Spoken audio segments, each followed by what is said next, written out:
नमस्कार आपनालोक सकलोके पुनर्बार स्वागतम मैं मजिद बंधुसकल बलगते चाওক আজি सन्धियार 7টা गुरुत्वपूर्ण खबर। प्रथमটো खबर भेको भावनात परिणत होइছে राज्यर एनकाउंटाৰৰ घटनाসমূहৰ তদন্ত। शीर्ष पर्यायर বিষয়াৰ তদন্তৰ দায়িত্ব দিয়া হৈছে কনিষ্ঠ বিষয়াক। एसपी पर्यायर বিষয়াৰ তদন্তৰ দায়িত্ব দিয়া হৈছে डीएसपी अर्थात कनिष्ठ বিষয়াক। भेको भावनात परिणत होइছে राज्यर एनकाउंटार घटनाসমূहर तदন্ত। कनिष्ठ বিষয়াক दिया होइছে अभियुक्त आरक्षी अधीक्षकर विरुद्ध तदंतर दायित्व। प्रशिक्षणरत डीएसपीक दिया होइছে एसपी विजड़ित घटनार तदंतर दायित्व। उच्चतम न्यायालयत रुजु হৈ আছে बर्तमान 80টাৰো অধিক ভুৱা एनकाउंटाৰৰ গোচৰ। শদিয়াৰ एनकाउंटाৰৰ ঘটনাটো এতিয়া ৰহস্যত অসম আৰক্ষীৰ ভূমিকা। এই ঘটনাৰ অভিযুক্ত তদানীন্তন एसपी মৃণাল ডেকা আৰু एसपी বিভাস দাসক জেৰা কৰিব প্ৰশিক্ষণৰত ডিএসপিয়ে। পৰৱৰ্তী খবৰ ৰাজ্যিক কেবিনেটৰ কেইবাটাও গুৰুত্বপূৰ্ণ সিদ্ধান্ত। এতিয়াৰ পৰা জেলত থকা কয়দীৰ পৰিয়ালে লাভ কৰিব 4 লাখ টকা পৰ্যন্ত আৰ্থিক সাহায্য। কেনেকৈ কিয় এই টকা লাভ কৰিব চাওঁ আহক।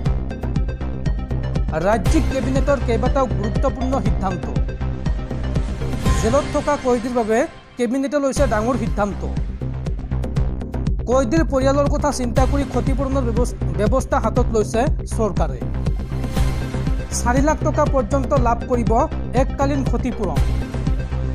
কয়দীৰ মাজত কাজিয়া হৈ কোনো কয়দীৰ মৃত্যু হলে সেই কয়দীৰ পৰিয়ালে লাভ কৰিব 2 লাখ টকা। কাৰাগাৰৰ কৰ্মচাৰী প্ৰহাৰত কয়দীৰ মৃত্যু হলে পৰিয়ালে লাভ কৰিব 3 লাখ টকা। আৰু কাৰাগাৰৰ কৰ্মচাৰী অৱহেলাত কয়দীৰ মৃত্যু হলে লাভ কৰিব 4 লাখ টকা। চিকিৎসা বিষয়া পেৰামেডিকেল টিমৰ অৱহেলাত কয়দীৰ মৃত্যু হলে লাভ কৰিব 4 লাখ টকা। কোনো কয়দীয়ে চৰম সিদ্ধান্ত ললে লাভ কৰিব 3 লাখ টকা। ইয়াৰ উপৰিও বৰাক উপত্যকাৰ উন্নয়নৰ বাবে গঠন হৈছে নতুন বিভাগ। শিলচৰ আৰু গুৱাহাটীত থাকিব বৰাক উপত্যকা উন্নয়নৰ কাৰ্যালয়। 3টা ইথানল উৎপাদন প্ৰতিষ্ঠানক দিব ৰাজ সাহায্য। হিমন্ত বিশ্ব শৰ্মা কেবিনেটে লৈছে এইসমূহ ডাঙৰ ডাঙৰ সিদ্ধান্ত। পৰৱৰ্তী খবৰ ভাৰতক এইবাৰ ধমক দিছে চুবুৰীয়া ৰাষ্ট্ৰ বাংলাদেশে। ভাৰতৰ বিৰুদ্ধে এক প্ৰকাৰ ভয়ংকৰ ষড়যন্ত্ৰ ৰচিছে বাংলাদেশৰ প্ৰাক্তন সেনা বিষয়াই। ভাৰতক অস্থিৰ কৰাৰ ব্লুপ্ৰিণ্ট ৰাজহুৱা সভাত। বাংলাদেশৰ সেনা বিষয়াৰ বহুৱালি। ভাৰতক অস্থিৰ কৰাৰ ব্লুপ্ৰিণ্ট ৰাজহুৱা সভাত। বাংলাদেশৰ পৰা ভাৰতক সকিয়নি প্ৰাক্তন সেনা বিষয়াৰ। প্ৰধানমন্ত্ৰী নৰেন্দ্ৰ মোদী, গৃহমন্ত্ৰী অমিত শ্বাহ আৰু কেন্দ্ৰীয় প্ৰতিৰক্ষা মন্ত্ৰী ৰাজনাথ সিঙক হুংকাৰ বাংলাদেশৰ প্ৰাক্তন সেনা বিষয়াৰ।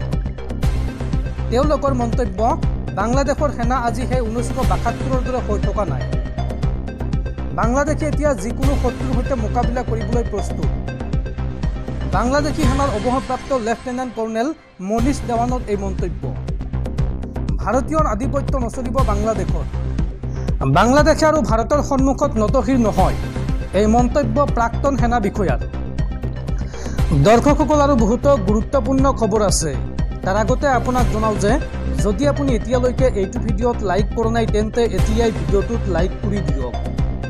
আৰু এনেকুৱা ধৰণৰ ভিডিঅ'সমূহ নিতৌ চাবলৈ চেনেলটো ছাবস্ক্ৰাইব কৰি কাষত থকা বেল আইকনটো প্ৰেছ কৰি ৰাখক। পৰৱৰ্তী খবৰ PM কিষাণ সন্মান নিধিৰ হিতাধিকাৰীলৈ জৰুৰী খবৰ। ফেব্ৰুৱাৰী মাহৰ প্ৰথম সপ্তাহতে লাভ কৰিব PM কিষাণৰ 19 নম্বৰ কিস্তিৰ ধন।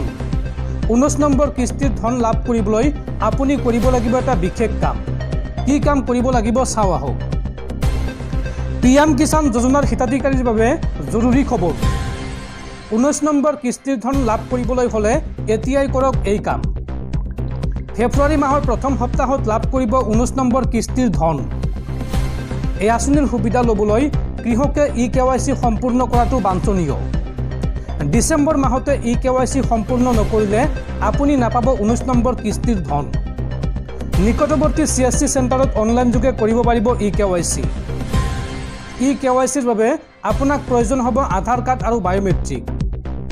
আধাৰ কাৰ্ডৰ লগতে হিতাধিকাৰী থাকিব লাগিব mobile number. Official website pmkisan.gov.in এই ৱেবছাইটত লাভ কৰিব অধিক তথ্য। পৰৱৰ্তী খবৰ গো মাংস নিষিদ্ধ কৰি সংখ্যালঘু লোকৰ সৈতে অন্যায় কৰিছে মুখ্যমন্ত্ৰীয়ে 2026ত ইয়াৰ প্ৰত্যুত্তৰ দিব সংখ্যালঘু লোকে মুখ্যমন্ত্ৰীৰ অন্যায়ৰ বিৰুদ্ধে ভোট দিব ৰাজ্যৰ সংখ্যালঘু ৰাইজে গো মাংস নিষিদ্ধকৰণক লৈ মুখ্যমন্ত্ৰী হিমন্ত বিশ্ব শৰ্মাৰ বিৰুদ্ধে সৰব হৈ পৰিছে কংগ্ৰেছ দল ৰাজহুৱা স্থানত গো মাংস নিষিদ্ধক লৈ ৰাজ্যজুৰি বিতৰ্ক গো মাংস নিষিদ্ধ কৰাক লৈ পুনৰবাৰ সৰব হৈ পৰিল কংগ্ৰেছ মুখ্যমন্ত্ৰী হিমন্ত বিশ্ব শৰ্মাক খুৰদাৰ সমালোচনা কংগ্ৰেছৰ সংখ্যালঘু লোকৰ সৈতে অন্যায় কৰিছে মুখ্যমন্ত্ৰীয়ে উচ্ছেদৰ নামতো হাৰাশাস্তি কৰি আহিছে সংখ্যালঘু লোকক 2026ত ইয়াৰ প্ৰত্যুত্তৰ দিব সংখ্যালঘু লোকে মুখ্যমন্ত্ৰীৰ অন্যায়ৰ বিৰুদ্ধে ভোট দিব সকলো শ্ৰেণীৰ ৰাইজে এই মন্তব্য কংগ্ৰেছৰ পৰৱৰ্তী খবৰ সিৰিয়াৰ ৰাজধানীত প্ৰৱেশ সহস্ৰ বিদ্ৰোহীৰ দেশ এৰি পলায়ন ৰাষ্ট্ৰপতি আছাদৰ সমগ্ৰ দেশতে আতংক সিৰিয়াত পতনৰ সন্মুখীন হৈছে ৰাষ্ট্ৰপতি বাছাৰ আল আছাদৰ নেতৃত্বত থকা চৰকাৰ দেওবাৰে পুৱা ৰাজধানী ডামাস্কাছত প্ৰৱেশ কৰে বিদ্ৰোহী গোটে সংবাদ সংস্থা ৰয়টাৰে প্ৰকাশ কৰা তথ্য অনুসৰি আছাদ ৰাজধানীৰ পৰা পলায়ন কৰে তেওঁৰ গন্তব্যস্থান জানিব পৰা হোৱা নাই কিন্তু সিৰিয়াৰ সেনাৰ শীৰ্ষ বিষয়াসকলে ৰয়টাৰক জনাইছে যে ৰাষ্ট্ৰপতিগৰাকীয়ে বিমানত উঠিছিল তেওঁ কলৈ গৈ আছিল সেই কথা প্ৰকাশ কৰা হোৱা নাছিল দেওবাৰে পুৱা সিৰিয়াৰ দুটা বিদ্ৰোহী সশস্ত্ৰ সংগঠন হায়াত তাহৰিৰ আল ছাম আৰু তেওঁলোকৰ সংযুক্ত জয়ছ আল ইজ্জাৰ সংযুক্ত বাহিনীয়ে ডামাস্কাছত প্ৰৱেশ কৰে ৰাজধানী চহৰখন ঘেৰি ধৰিছিল যাৰ পাছত সেনা বাহিনীও পিছুৱাই গৈছে দেওবাৰে পুৱা ডামাস্কাছত কোনো চৰকাৰী প্ৰতিনিধি বা বাহিনী দেখা পোৱা নগ'ল বিদ্ৰোহীয়ে কোনো বাধা নোহোৱাকৈ ৰাজধানী দখল কৰিছে চৰকাৰে প্ৰতিৰোধ গঢ়ি তুলিব নোৱাৰিলে ব্ৰিটেইনৰ সিৰিয়ান মানৱ নিৰীক্ষণ কেন্দ্ৰই প্ৰকাশ কৰা তথ্য অনুসৰি সেই দেশৰ বিমানবন্দৰৰ পৰা সেনা আৰু নিৰাপত্তা ৰক্ষীকো খালী কৰা হৈছে পৰৱৰ্তী খবৰ ৰাজ্যৰ ক্ৰীড়াপ্ৰেমীলৈ ভাল খবৰ বিচিচিআইৰ সৰ্বোচ্চ পদত অধিষ্ঠিত হ'ল অসম সন্তান দেৱজিৎ লন শইকীয়া জয় শাহে আইচিচিৰ অধ্যক্ষ পদত অধিষ্ঠিত হোৱাৰ পিছত খালী হৈ থকা বিচিচিআইৰ সচিব পদত অধিষ্ঠিত হ'ল দেৱজিৎ লন শইকীয়া বৰ্ডৰ অধ্যক্ষ ৰজাৰ বিনিয়ে বিচিচিআইৰ ভাৰপ্ৰাপ্ত সচিব হিচাপে নিযুক্তি দিছে দেৱজিৎ শইকীয়াক উল্লেখযোগ্য যে দেৱজিৎ লন শইকীয়া এগৰাকী অসমৰ প্ৰাক্তন প্ৰথম শ্ৰেণীৰ ক্ৰিকেটাৰ বিনিয়া নিজৰ সাংবিধানিক ক্ষমতা ব্যৱহাৰ কৰি বিচিচিআইৰ নিয়ম নীতিৰ অধীনত স্থায়ী সচিব নিযুক্তি নোহোৱালৈকে ষ্টপ গেপৰ ব্যৱস্থাত শইকীয়াক ভাৰপ্ৰাপ্ত সচিব হিচাপে নিযুক্তি দিছে এখন পত্ৰত বিনিয়ে বিচিচিআইৰ সংবিধানৰ 7(1)ঘ দফা উল্লেখ কৰি দেৱজিৎ লন শইকীয়াক সচিব পদৰ ক্ষমতা প্ৰদান কৰে উল্লেখযোগ্য যে ভাৰতীয় ক্ৰিকেটৰ সৰ্বোচ্চ সংস্থাৰ শীৰ্ষ পদত অধিষ্ঠিত হোৱা দেৱজিৎ লন শইকীয়া হৈছে প্ৰথমজন অসমীয়া বিচিচিআইৰ সচিব পদত অধিষ্ঠিত হোৱাৰ লগতে আইচিচিৰ বৰ্ড ডাইৰেক্টৰ হিচাপে দায়িত্ব গ্ৰহণ কৰিছিল দেৱজিৎ লন শইকীয়াই পৰৱৰ্তী খবৰ প্ৰধানমন্ত্ৰী নৰেন্দ্ৰ মোদীক পুনৰ হত্যাৰ ভাবুকি মুম্বাইৰ যান বাহন আৰক্ষীয়ে লাভ কৰিছে মোদীক দিয়া ভাবুকি ভৰা বাৰ্তা আৰু এই সন্দৰ্ভত চিনাক্ত হৈছে হোৱাটছএপ যোগে অহা ফোন নম্বৰৰ গৰাকী ঘটনাক লৈ আৰম্ভ কৰিছে তদন্ত আৰক্ষীয়ে পৰৱৰ্তী খবৰ গো মাংস নিষিদ্ধ কৰাৰ পিছতে গৰুৰ বজাৰত হাহাকাৰ বিপদত পৰিছে গোপালকসকল